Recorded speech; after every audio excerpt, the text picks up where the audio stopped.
Nedeljski klepet. Dragi poslušalci, spoštovane poslušalke, začenjamo avgustovski nedeljski klepet.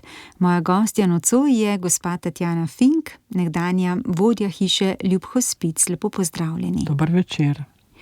V tokratnem nedeljskem klepetu bi rada z vami govorila o sočutju, spoštovanju in dostojanstvu. Do umirajočih in tudi do njihovih svojcev. Ob tem mi prihaja na misel mati Tereza, ki je v Indiji počela prav to, na smrt bolnim vračala dostojanstvo. Kako bi ocenili, koliko izkazujemo sočutja do umirajočih in na kakšen način se to sočutje kaže pri nas v Sloveniji? Jaz bi rekla, da predvsem sočutje je en tak instinktiven odziv srca. To pomeni, da če vidiš, da nekomu spodrsne, seveda boš takoj priskočil in ga skušal podpreti. To je en tak najbolj preprost način, kaj sočutje je, ker si sočuten in si ne želiš, da bi padel, in je to pač reakcija takoj, ne.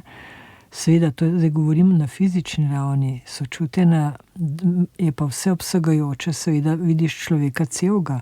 To pomeni, da je sočuten si takrat, kadar si z njim in si tam, kjer je on. To se pravi, če mu je težko, predvsem če govoriva o sočutju z bolnim, s hudo bolnim, z nekom, ki ni vitalen, ne, pomeni, da takrat si v isti situaciji skušaš čutiti sočutje ni nič drugega kot čutiti z nekom, biti z nekom tam, kjer je, ne. In takrat, če joka, pomeni, da je žalosten in jaz čutim to njegovo žalost, ampak to ne pomeni mojega delovanja, to pomeni, da 3 paketke robčkov skušam zvleči ven iz žepov, zato da hitro preusmerim pozornost. To ni sočutje. Sočutje pomeni ostati na tem teritoriju, kjer se ta človek nahaja. Je velika razlika od, bom rekla, recimo, bi jaz temu rekla sočutje, sem imela velikokrat občutek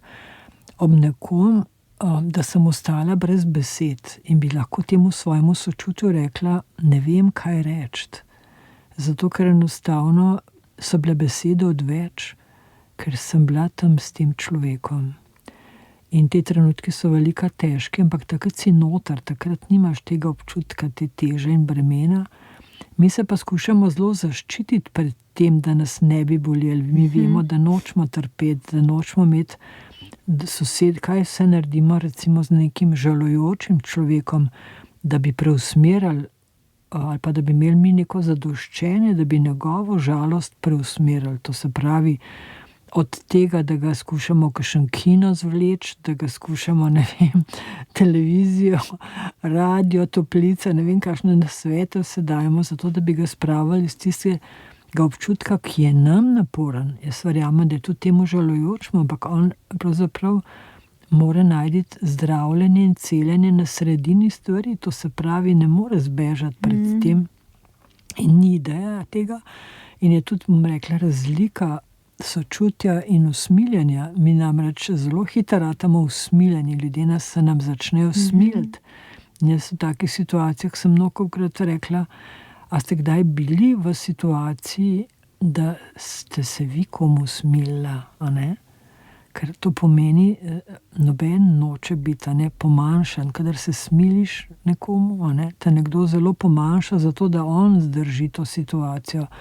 V sočutju je pa to tisto pomembno, da gre za en enakovreden odnos, da ne gre za odnos med nekim, pod narekovajem, zdravilcem in bolnim, ampak med človekom in človekom. Torej samo skupaj z njim si v tisti situaciji. In včasih, jaz pravim, si mogel tudi dovolj, da ti poč srce, literarno seveda spet, ker stvari, ki so jih podelili, ko so čutili, da ne zbežiš, da si tam z njimi in da vztrajaš, so šele začeli delati te korake, bom rekla, odstiranja teh tančic, njihove notranje bolečine in teh dejanj. Zato, kot da bi bili mi neke vrste birgla, bi jaz temu rekla, ne na fizični ravni, ampak na čustveni in duhovni, da zmorejo, ta človek se pa ni umaknil, z mano je, a ne. In to je tisto darilo, ki ga damo nekomu drugemu, zato, da zmore neke korake narediti naprej. In je v bistvu, jaz bi rekla, tudi sočutje neka vrste občutanje, neke resonance z nekom, a ne. Eno srečanje dveh duš, dveh ljudi, ki sta tam in ki ni to nekaj, da bi mogli to ne vem kaj trajati, ampak takrat si tam za tega človeka. In on, ko to čuti, za njega to zelo celilno in zdravilno, ne. In takrat zmore tudi kakšne stvari, ki jih sicer sam ne bi zmogel. Zato je, ja. No, vi se že 30 let in več ukvarjate s tem področjem v Sloveniji, pa me zanima, kako ocenjujete razvoj naše družbe v tem vprašanju? Predvsem jaz čutim velikokrat, da Slovenci zelo hitro zdrknemo v usmiljenje, a ne.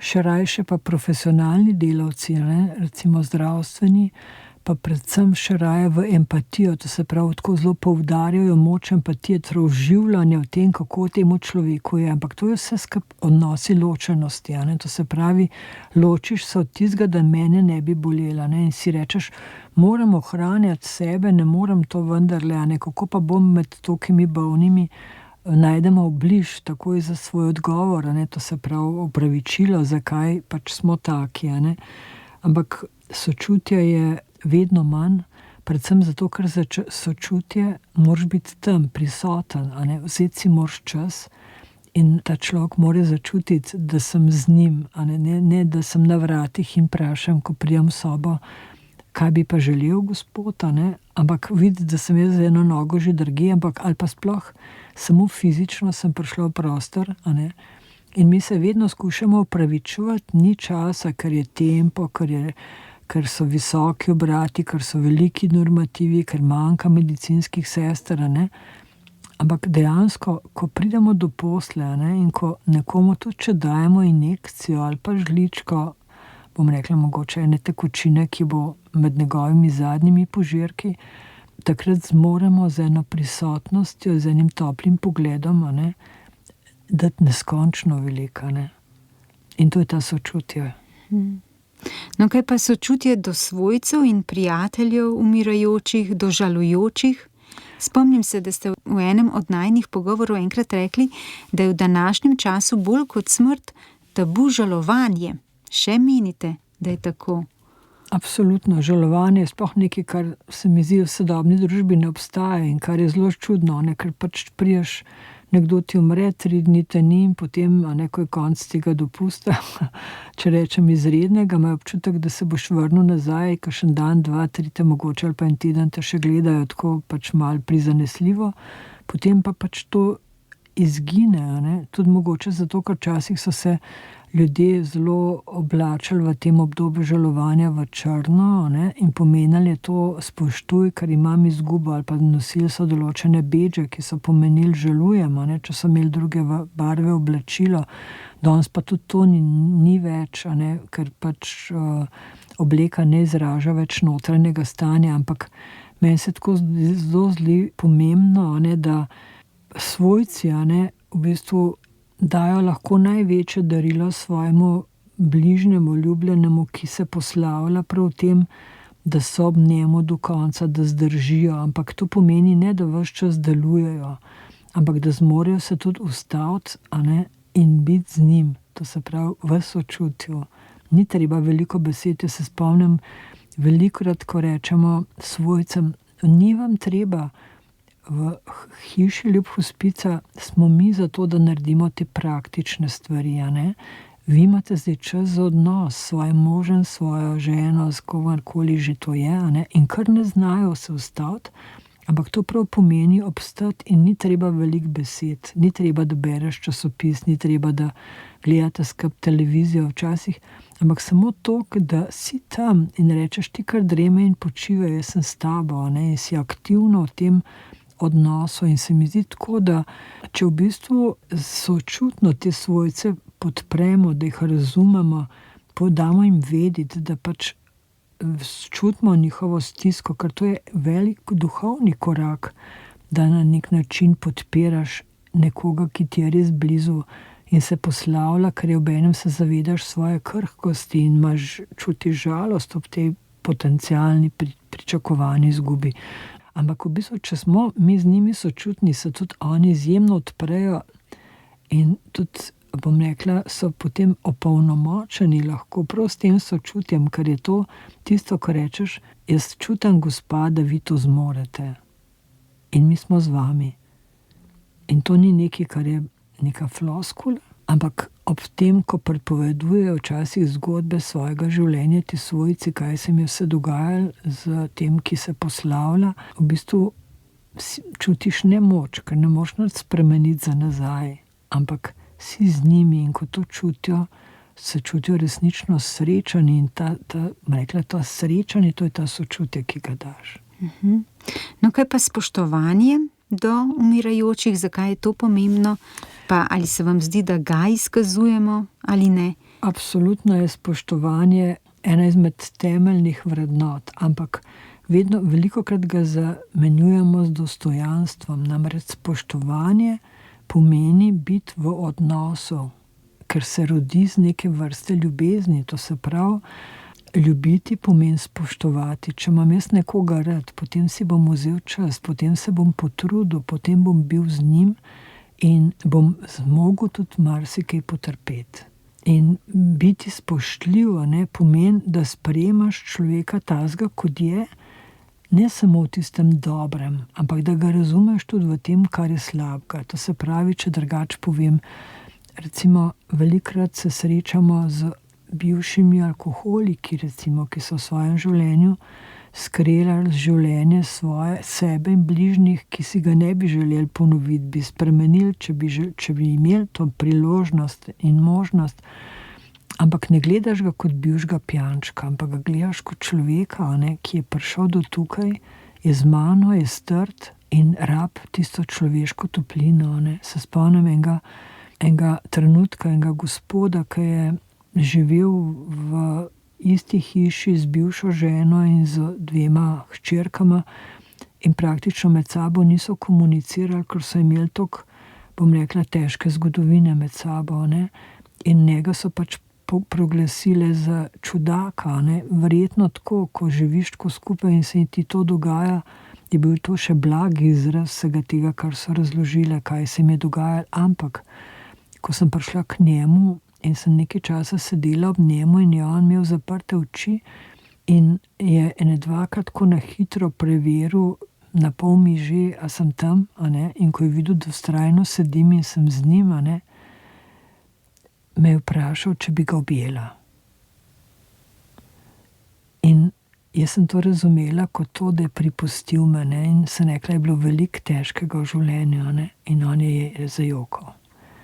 In rekel, a bi me vi objela.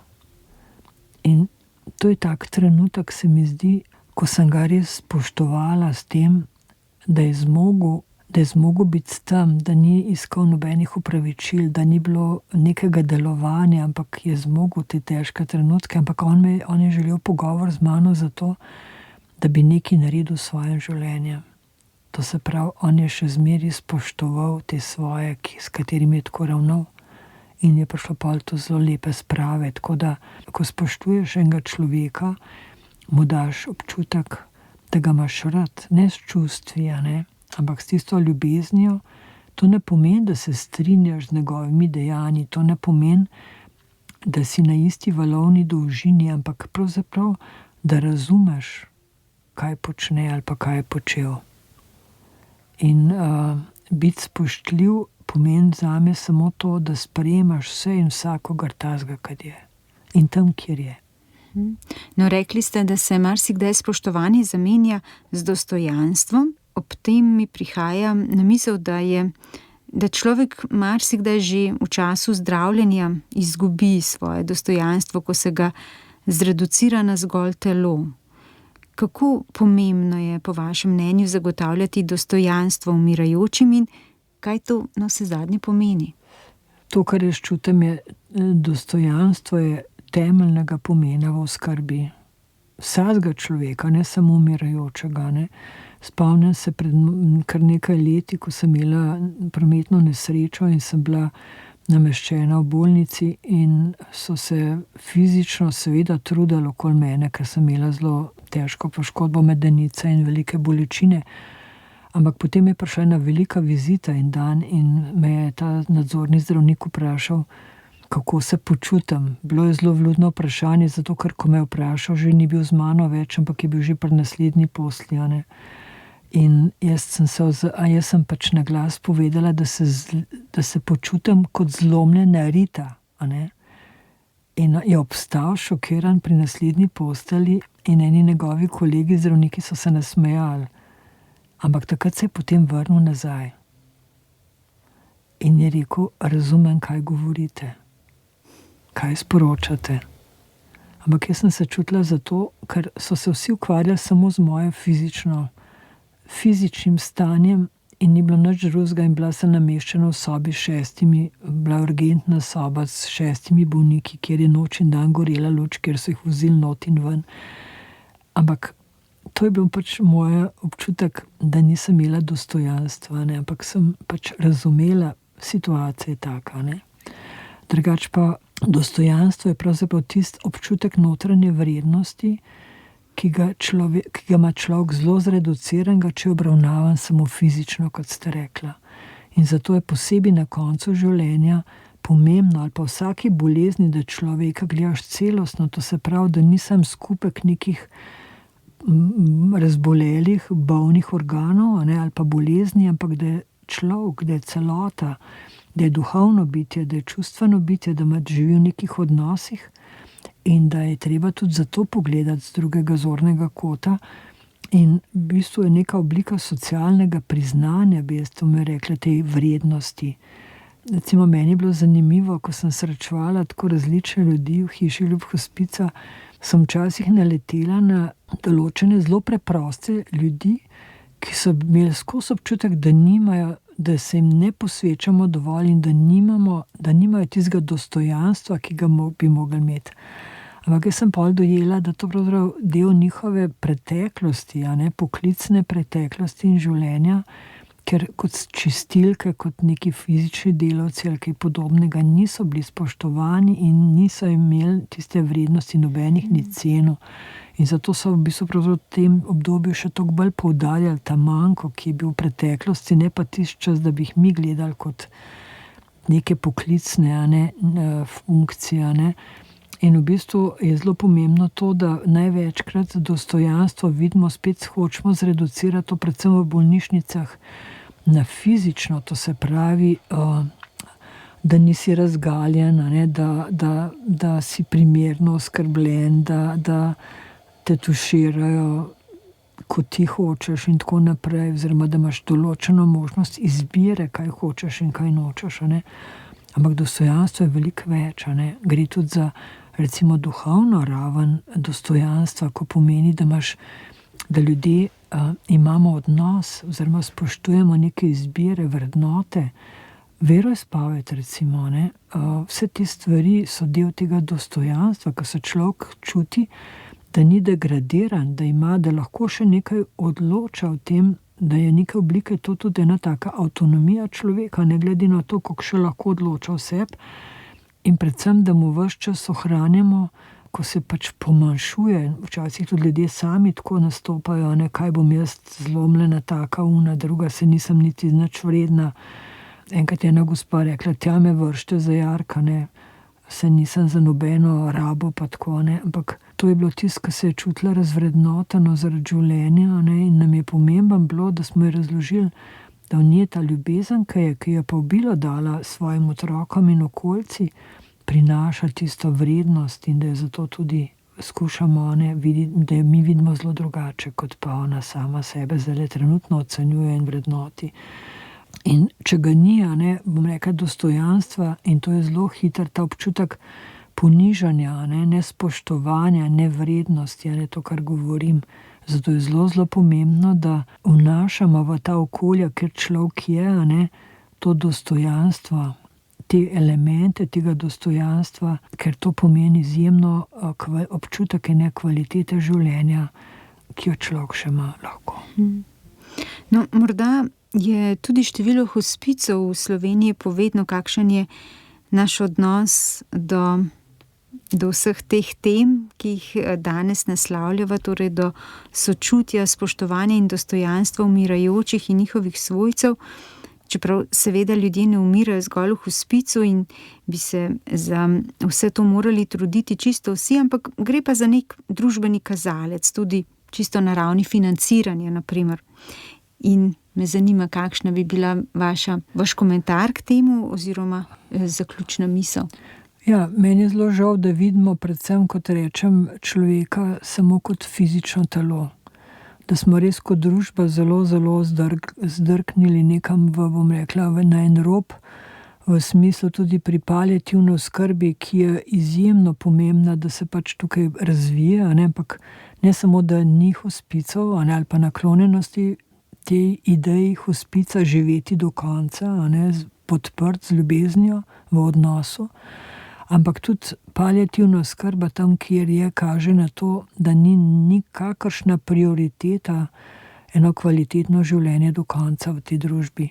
In da se moramo zelo zamisliti, kaj pomeni to za nas same, tiste, ki še nismo na tem in v tej situaciji, da tako zelo rabimo to, ampak je pa to, da pravzaprav ta poudarjanje samo fizičnega in vsemogočna medicina, je pripeljala, bom rekla, to človeškost na tako minimalistično raven, da enostavno ne zmoremo več določenih odnosov do konca in jih raje zaključimo prej. Jaz sem velikokrat rekla, Leonard Cohen ima eno pesem Ostani do konca ljubezni, in v odnosu, in tudi življenju, dajmo ostati do konca in onkraj v tem odnosu, ampak ne takrat, ko se nam to začne dogajati, ampak že mnogo prej. Tako, s to mislijo bomo zaključili najin nocojšnji klepet. Gospa Tatjana Fink, prav lepa hvala za vaš obisk v studiu Radia Ognjišče, za vse vaše misli, za vaše delo, za vaše izkušnje. Hvala lepa za pogovor. Hvala tudi vam za povabilo. Tako, spoštovani poslušalci, drage poslušalke, toliko smo vam pripravili v avgustovskem nedeljskem klepetu, ko je bila naša gostja Tatjana Fink.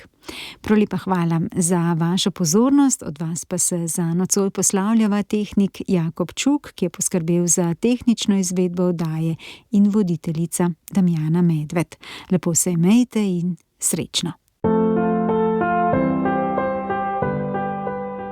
Poslušali ste nedeljski klepet.